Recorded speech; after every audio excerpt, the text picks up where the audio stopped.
ಈಗ ಮುಂದಿನ ಸುದ್ದಿ ಕಡೆಗೆ ಹೋಗೋಣ. ದೇಶದಲ್ಲೇ ಮೊಟ್ಟ ಮೊದಲ ಹೈಡ್ರೋಜನ್ ರೈಲು ಲೋಕಾರ್ಪಣೆಯಾಗಿದೆ. ಈ ರೈಲು ಜಗತ್ತಿನಲ್ಲೇ ಅತಿ ಉದ್ದದ ಮೊದಲ ಹೈಡ್ರೋಜನ್ ರೈಲು ಅನ್ನುವಂತಹ ದಾಖಲೆಯನ್ನು ಬರೆದಿದೆ. ಹರಿಯಾಣದ ಜಿಂದ್ ರೈಲ್ವೆ ನಿಲ್ದಾಣದಲ್ಲಿ ದೇಶದ ಮೊದಲ ಹೈಡ್ರೋಜನ್ ರೈಲಿಗೆ ಪ್ರಧಾನಿ ಮೋದಿ ಅವರು ಚಾಲನೆ ನೀಡಿದರು. ಪರಿಸರ ಸ್ನೇಹಿ ಮತ್ತು ಹಸಿರು ಇಂಧನ ಬಳಕೆಯನ್ನು ಉತ್ತೇಜಿಸುವುದಕ್ಕೆ ಇದು ಅತ್ಯಂತ ಮಹತ್ವದ ಹೆಜ್ಜೆಯಾಗಿದೆ. ಸಂಪೂರ್ಣ ಸ್ವದೇಶಿ ನಿರ್ಮಾಣದ ಈ ಹೈಡ್ರೋಜನ್ ರೈಲು ಭಾರತೀಯ ರೈಲ್ವೆ ಇತಿಹಾಸದಲ್ಲಿ ಹೊಸ ಮೈಲುಗಲ್ಲಾಗಿದೆ. ಇದಕ್ಕೆ ಡೀಸೆಲ್ ಬೇಕಿಲ್ಲ, ವಿದ್ಯುತ್ ಕೂಡ ಬೇಕಿಲ್ಲ. ಕೇವಲ ಹೈಡ್ರೋಜನ್ ಇಂಧನವನ್ನು ಬಳಸಿ ವಿದ್ಯುತ್ತನ್ನು ಉತ್ಪಾದಿಸಿ ಅದರಲ್ಲಿ ಈ ರೈಲು ಓಡುವಂತಹ ಟೆಕ್ನಾಲಜಿಯನ್ನು ಮಾಡಲಾಗಿದೆ. ಮೊದಲ ಹೈಡ್ರೋಜನ್ ರೈಲಿಗೆ ಪ್ರಧಾನಿ ಮೋದಿಯವರು ಇವತ್ತು ಚಾಲನೆ ಕೊಟ್ಟಿದ್ದಾರೆ. ಈ ರೈಲಿನ ವಿಶೇಷತೆಗಳನ್ನು ನಾವು ಗಮನಿಸಬೇಕು. ಯಾವ ಸ್ವರೂಪದಲ್ಲಿ ಇದೆ ಈ ರೈಲು ಅನ್ನೋದನ್ನು ನಾವು ಗಮನಿಸಬೇಕು. ವಿಶೇಷವಾಗಿ ಇದು 10 ಬೋಗಿಗಳಿರುವಂತಹ ವಿಶ್ವದ ಮೊದಲ ರೈಲು ಅನ್ನುವಂಥದ್ದನ್ನು, ಅಂದರೆ ಮೊದಲ ಹೈಡ್ರೋಜನ್ ರೈಲು ಅನ್ನುವಂಥದ್ದು ಇಲ್ಲಿ ಗಮನಾರ್ಹ. ಕೇವಲ ಜರ್ಮನಿ, ಜಪಾನ್, ಚೀನಾ ಮತ್ತು ಅಮೆರಿಕದಲ್ಲಿ ಮಾತ್ರ ಈ ಸ್ವರೂಪದ ಹೈಡ್ರೋಜನ್ ರೈಲುಗಳು ಬಳಕೆಯಲ್ಲಿ ಇದ್ದಾವೆ. ಈಗ ಭಾರತವೂ ಕೂಡ ಈ ದಾಖಲೆಯ ಪಟ್ಟಿಗೆ ಸೇರ್ಪಡೆಯಾಗಿದೆ. ಭಾರತದಲ್ಲೂ ಕೂಡ ಇದರ ಸೇವೆ ಆರಂಭ ಆಗಿದೆ. ಎಲ್ಲ ದೇಶಗಳಲ್ಲಿ 3 ಅಥವಾ 4 ಬೋಗಿಗಳು ಒಳಗೊಂಡಿರುವಂತಹ ಹೈಡ್ರೋಜನ್ ರೈಲುಗಳಿದ್ರೆ, ಭಾರತದಲ್ಲಿ ಅತಿ ಉದ್ದದ ಹೈಡ್ರೋಜನ್ ರೈಲನ್ನು ಈಗ ಬಿಡಲಾಗಿರುವಂಥದ್ದು. ಇಲ್ಲಿ 10 ಕೋಚ್ಗಳಿದ್ದಾವೆ ಈ ಒಂದು ರೈಲಿನಲ್ಲಿ. ಪ್ರತಿ ಗಂಟೆಗೆ ಇದು 110 ಕಿಲೋಮೀಟರ್ ವೇಗದಲ್ಲಿ ಸಂಚರಿಸುತ್ತೆ. ಅಂದರೆ ಗಂಟೆಗೆ 110 ಕಿಲೋಮೀಟರ್ ವೇಗದಲ್ಲಿ ಇದು ಸಂಚರಿಸುವಂತೆ ಇದನ್ನು ನಿರ್ಮಾಣ ಮಾಡಲಾಗಿದೆ. ಜಿಂದ್ ಮತ್ತು ಸೋನೋಪತ್ ನಡುವೆ ಗರಿಷ್ಠ 75 ಕಿಲೋಮೀಟರ್ ವೇಗದಲ್ಲಿ ಈ ಹೈಡ್ರೋಜನ್ ರೈಲು ಸಂಚರಿಸಲಿದೆ. ವಿಶ್ವದ ಮೊದಲ ಶಕ್ತಿಶಾಲಿ ಎಂಜಿನ್ ಹೊಂದಿರುವಂತಹ ಈ ರೈಲಿನಲ್ಲಿ ಒಂದು ಸಲಕ್ಕೆ 2600 ಮಂದಿ ಪ್ರಯಾಣಿಕರು ಪ್ರಯಾಣವನ್ನು ಮಾಡಬಹುದು. ಇದಕ್ಕಾಗಿಯೇ 3200 ಹಾರ್ಸ್ ಪವರ್ನ ಸಿಸ್ಟಮ್ ಅಳವಡಿಸಲಾಗಿದೆ. ಮಾಲಿನ್ಯ ಮುಕ್ತ ಮತ್ತು ಸುರಕ್ಷತೆಯ ರೈಲು ಅಂತೇಳಿ ಇದನ್ನು ಪರಿಗಣಿಸಲಾಗುತ್ತೆ. ಯಾಕಂದರೆ ಹಸಿರು ಇಂಧನದ ಎಂಜಿನ್ ಆಗಿರೋದ್ರಿಂದಾಗಿ ಈ ರೈಲು ಓಡಾಡೋದ್ರಿಂದಾಗಿ ಯಾವುದೇ ಮಾಲಿನ್ಯ ಆಗೋದಿಲ್ಲ. ಸುರಕ್ಷತೆಯ ದೃಷ್ಟಿಯಿಂದ ಹೈಡ್ರೋಜನ್ ಸೋರಿಕೆ ಡಿಟೆಕ್ಟರ್, ಫೈರ್ ಡಿಟೆಕ್ಟರ್ಗಳನ್ನು ಅಳವಡಿಸಿರುವ ವಿಶ್ವದ ಮೊದಲ ಹೈಡ್ರೋಜನ್ ಎಂಜಿನ್ ರೈಲು ಅಂತ ಈ ರೈಲು ದಾಖಲೆಯ ಪಟ್ಟಿಗೆ ಸೇರಿದೆ. ಜಗತ್ತಿನಲ್ಲೇ ಅತಿ ಕಡಿಮೆ ಟಿಕೆಟ್ ದರವೂ ಕೂಡ ಈ ರೈಲಿಗೆ ನಿಗದಿಯಾಗಿದೆ. ಜಿಂದ್ ರೈಲ್ವೆ ನಿಲ್ದಾಣದಿಂದ ಸೋನಿಪತ್ಗೆ ಒಟ್ಟು 89 ಕಿಲೋಮೀಟರ್ ದೂರ ಇದೆ. ಒಟ್ಟು 12 ಕಡೆ ರೈಲು ನಿಲ್ಲುತ್ತೆ. ಟಿಕೆಟ್ ದರ ಕನಿಷ್ಠ ₹5, ಗರಿಷ್ಠ ₹25 ಮಾತ್ರ.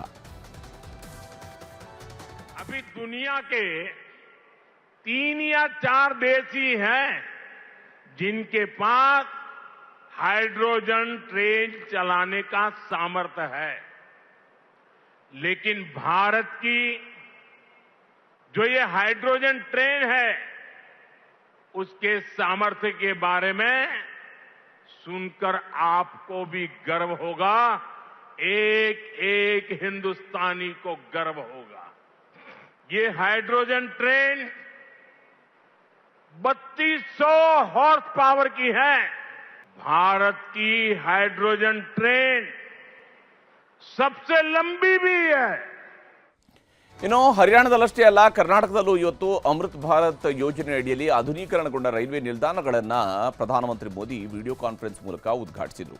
ಧಾರವಾಡದಲ್ಲಿ 17 ಕೋಟಿ ರೂಪಾಯಿ 20 ಲಕ್ಷ ರೂಪಾಯಿಯ ವೆಚ್ಚದ 17.20 ಕೋಟಿ ರೂಪಾಯಿಯ ವೆಚ್ಚದಲ್ಲಿ ಆಧುನೀಕರಣಗೊಂಡಂತಹ ಅಳ್ನಾವರ ರೈಲು ನಿಲ್ದಾಣವನ್ನು ಪ್ರಧಾನಿ ಮೋದಿ ಅವರು ಲೋಕಾರ್ಪಣೆ ಮಾಡಿದ್ದಾರೆ. ಹರಿಯಾಣದಿಂದಲೇ ಅದನ್ನು ವರ್ಚುವಲ್ ಆಗಿ ಉದ್ಘಾಟಿಸಿದರು. ಜ್ಯೋತಿ ಬೆಳಗಿಸುವ ಮೂಲಕ ರಾಜ್ಯಪಾಲರಾದ ಥಾವರ್ಚಂದ್ ಗೆಹ್ಲೋಟ್, ಕೇಂದ್ರ ಸಚಿವರಾಗಿರುವ ಪ್ರಹ್ಲಾದ್ ಜೋಶಿ, ಸಭಾಪತಿ ಬಸವರಾಜ ಹೊರಟ್ಟಿಯವರು ಈ ಕಾರ್ಯಕ್ರಮಕ್ಕೆ ಸಾಕ್ಷಿಯಾದರು. ಇನ್ನು ಕೊಪ್ಪಳದ ರೈಲು ನಿಲ್ದಾಣವನ್ನು ಕೂಡ ಅಮೃತ್ ಭಾರತ್ ಯೋಜನೆಯ ಅಡಿಯಲ್ಲಿ ಅಭಿವೃದ್ಧಿ ಮಾಡಲಾಗಿದೆ.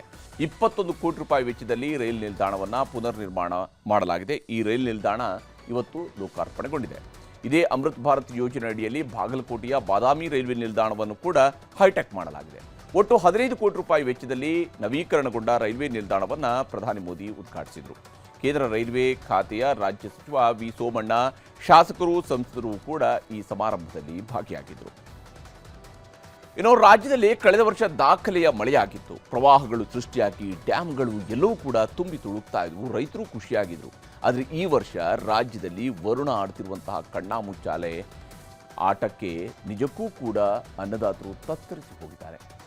ಒಂದು ವಾರದಿಂದ ಕಣ್ಮರೆಯಾಗಿದ್ದ ಮಳೆ ಶಿವಮೊಗ್ಗ, ಚಿಕ್ಕಮಗಳೂರು, ಉತ್ತರ ಕನ್ನಡದಲ್ಲಿ ಅಬ್ಬರಿಸ್ತಾ ಇದೆ. ಅಂಕೋಲಾ ತಾಲೂಕಿನಲ್ಲಿ ನಿನ್ನೆ ರಾತ್ರಿಯಿಂದಲೂ ಕೂಡ ಸಿಕ್ಕಾಪಟ್ಟೆ ಮಳೆ ಆಗ್ತಾ ಇದೆ. ಕುಮಟಾ ತಾಲೂಕಿನ ತದಡಿ ರಸ್ತೆಯಲ್ಲಿ ಗುಡ್ಡ ಕುಸಿದು ಗೋಕರ್ಣ ತದಡಿ ಸಂಪರ್ಕ ಬಂದ್ ಆಗಿದೆ. ಇದೇ ಕುಮಟಾ ತಾಲೂಕಿನ ವಾಲ್ಗಳ್ಳಿ ಬಳಿಯಲ್ಲಿ ರಾಜ್ಯ ಹೆದ್ದಾರಿ ಜಲಾವೃತಗೊಂಡಿತ್ತು.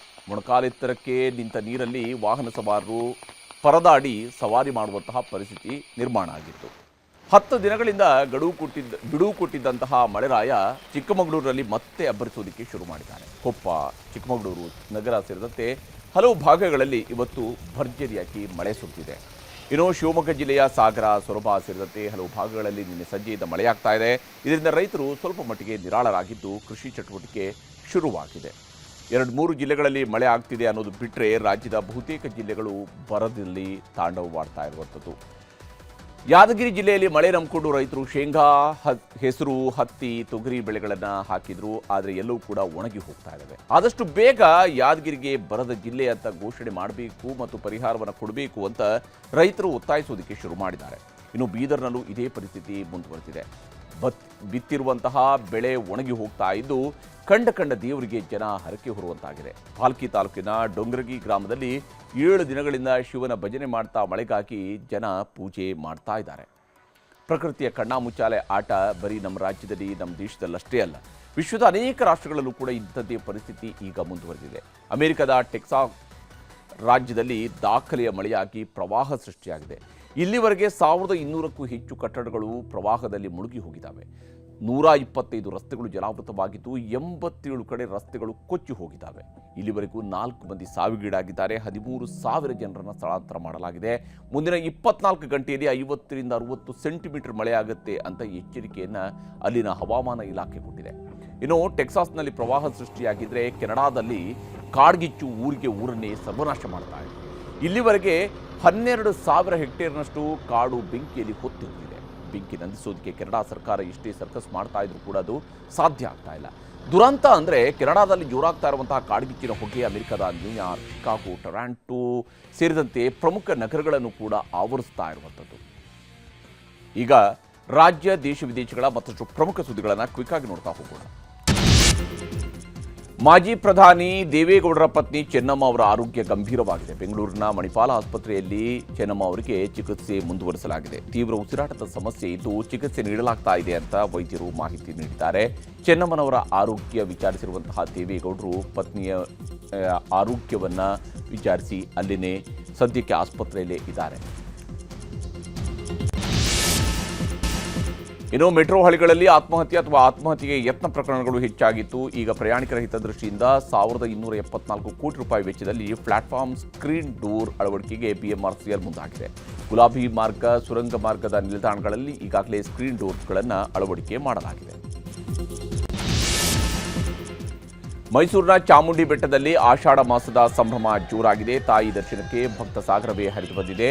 ಡಿಕೆ ಶಿವಕುಮಾರ್ ಪತ್ನಿ ಉಷಾ ತಾಯಿಗೆ ಇವತ್ತು ಸೀರೆಯನ್ನು ಸಮರ್ಪಿಸಿ ಹರಕೆ ತೀರಿಸಿದರು. ಇನ್ನು ದರ್ಶನ್ ಪತ್ನಿ ವಿಜಯಲಕ್ಷ್ಮಿ ಗಂಡನ ಬಿಡುಗಡೆಗಾಗಿ ಹರಕೆಯನ್ನು ಕಟ್ಟಿಕೊಂಡಿದ್ರು. ನಟ ವಸಿಷ್ಠ ಸಿಂಹ ಹಾಗೂ ಎಚ್ ಡಿ ರೇವಣ್ಣ, ಹರೀಶ್ ಗೌಡ ಸೇರಿದಂತೆ ಹಲವರು ತಾಯಿ ಚಾಮುಂಡೇಶ್ವರಿಯ ದರ್ಶನ ಪಡೆದರು. ಬಾಸ್ ಸಿನಿಮಾ ರಿಲೀಸ್ಗೆ ತಡೆ ಕೋರಿ ದರ್ಶನ್ ಪತ್ನಿ ಜಯಲಕ್ಷ್ಮಿ ಸಲ್ಲಿಸಿದ ಅರ್ಜಿ ವಜಾ ಆಗಿದೆ. ದರ್ಶನ್ ಕೇಸ್ ಅಥವಾ ದರ್ಶನ್ ಕುಟುಂಬಕ್ಕೂ ಸಿನಿಮಾಕ್ಕೂ ಸಂಬಂಧ ಇಲ್ಲ ಅಂತ ಸಂದೇಶ ಹಾಕಿ ಸಿನಿಮಾ ಬಿಡುಗಡೆ ಮಾಡಬಹುದು ಅಂತ ಹೈಕೋರ್ಟ್ ಸೂಚಿಸಿದೆ. ಎಲ್ಲರೂ ಹಣದ ರೂಪದಲ್ಲಿ ಲಂಚ ಪಡೆಯೋರನ್ನ ನೋಡಿದ್ದೀವಿ, ಚಿನ್ನ, ಬೆಳ್ಳಿ, ಭೂಮಿ ರೂಪದಲ್ಲಿ ಲಂಚ ಕೇಳಿದವರನ್ನ ಕೇಳಿದ್ದೀವಿ. ಆದರೆ ಕಲಬುರಗಿಯಲ್ಲಿ ಕೋರ್ಟ್ ಸಿಬ್ಬಂದಿ ರಾಜಿ ಅರ್ಜಿ ಹಾಕೋದಕ್ಕೆ 10,000 ರೂಪಾಯಿ ಹಣದ ಜೊತೆಗೆ 9 ರೇಷ್ಮೆ ಸೀರೆ, 4 ಶರ್ಟ್, 4 ಜೀನ್ಸ್ ಪ್ಯಾಂಟ್, 1 ಜೊತೆ ಶೂ ಲಂಚ ಕೇಳಿ ಲೋಕಾಯುಕ್ತರಿಗೆ ಸಿಕ್ಕಿಬಿದ್ದಿದ್ದಾರೆ. ಪಶ್ಚಿಮ ಬಂಗಾಳದ ಬೆಹರಾಂಪುರದ ರೈಲ್ವೆ ಲೆವೆಲ್ ಕ್ರಾಸಿಂಗ್ನಲ್ಲಿ ಶಾಲಾ ಬಸ್ ಅಪಘಾತಕ್ಕೀಡಾಗಿದೆ. 3 ವಿದ್ಯಾರ್ಥಿಗಳು ಸೇರಿ 4 ಮೃತಪಟ್ಟಿದ್ದಾರೆ. ಕೆಲ ವಿದ್ಯಾರ್ಥಿಗಳು ಗಾಯಗೊಂಡಿದ್ದು ಆಸ್ಪತ್ರೆಯಲ್ಲಿ ಚಿಕಿತ್ಸೆ ಪಡೆಯುತ್ತಾ ಇದ್ದಾರೆ. ಸಂಸತ್ನ ಚಳಿಗಾಲದ ಅಧಿವೇಶನ ಜುಲೈ 20ರಿಂದ ಆರಂಭವಾಗಲಿದ್ದು ರಾಜಕೀಯ ಸಮರಕ್ಕೆ ವೇದಿಕೆ ಸಿದ್ಧವಾಗುತ್ತಿದೆ. ಈ ವೇಳೆ ತೆರಿಗೆ ಸುಧಾರಣೆ ಸೇರಿದಂತೆಯೇ 5 ಹೊಸ ಮಸೂದೆಗಳನ್ನು ಸರ್ಕಾರ ಮಂಡಿಸಲಿದೆ. ಪಾಕಿಸ್ತಾನದ ನಿಷೇಧಿತ ಜೈಷ್ ಎ ಮೊಹಮ್ಮದ್ ಭಯೋತ್ಪಾದಕ ಸಂಘಟನೆಯ ಜೊತೆಗೆ ಸಂಪರ್ಕ ಹೊಂದಿದ್ದ ಆರೋಪದ ಮೇಲೆ 5ರನ್ನ ಗುಜರಾತ್ ಎಟಿಎಸ್ ಬಂಧಿಸಿದೆ. ಆರೋಪಿಗಳು ಸ್ಫೋಟಕ ಸಾಧಕಗಳನ್ನು ಪರೀಕ್ಷಿಸುವ ಕೃತ್ಯದಲ್ಲಿ ತೊಡಗಿದ್ದರು ಅಂತ ಹೇಳಲಾಗಿದೆ. ಎರಡನೇ ದಿನದ ಪುರಿ ಜಗನ್ನಾಥ ರಥಯಾತ್ರೆ ಸಂಭ್ರಮ ಜೋರಾಗಿದೆ. 3 ರಥಗಳ ಭವ್ಯ ಮೆರವಣಿಗೆ ದೇವಾಲಯವನ್ನು ತಲುಪಿದೆ. ರಥಯಾತ್ರೆಯಲ್ಲಿ ಲಕ್ಷಾಂತರ ಭಕ್ತರು ಭಾಗಿಯಾಗಿದ್ದು ಎಲ್ಲೆಡೆ ಪೊಲೀಸ್ ಬಿಗಿ ಭದ್ರತೆಯನ್ನು ಒದಗಿಸಲಾಗಿತ್ತು.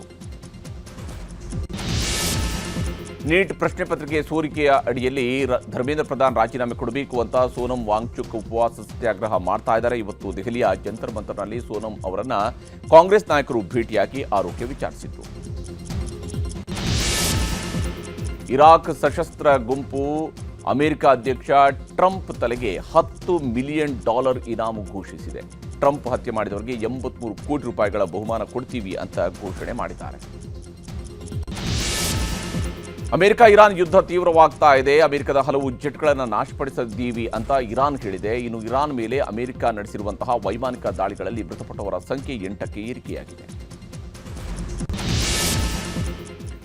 ರಾಹುಲ್ ಗಾಂಧಿ ಭಾಗವಹಿಸಬೇಕಿದ್ದ ಚಾತ್ರೋಂಕಿ ಗೂಂಜ್ ಕಾರ್ಯಕ್ರಮಕ್ಕೆ ಡೆಹ್ರಾಡೂನ್ನ ಸ್ಕೂಲ್ ಮೈದಾನದಲ್ಲಿ ಸಿದ್ಧತೆ ನಡೀತಾ ಇತ್ತು. ಈ ವೇಳೆ ಕಾರ್ಯಕ್ರಮ ಉಸ್ತುವಾರಿ ಹೊತ್ತಿದ್ದ ಕಾಂಗ್ರೆಸ್ ನಾಯಕ ಅಮರ್ ಮೆಹ್ತಾ ಮೇಲೆ ಕಬ್ಬಿಣದ ಉಪಕರಣ ಬಿದ್ದು ಮೃತಪಟ್ಟಿದ್ದಾರೆ.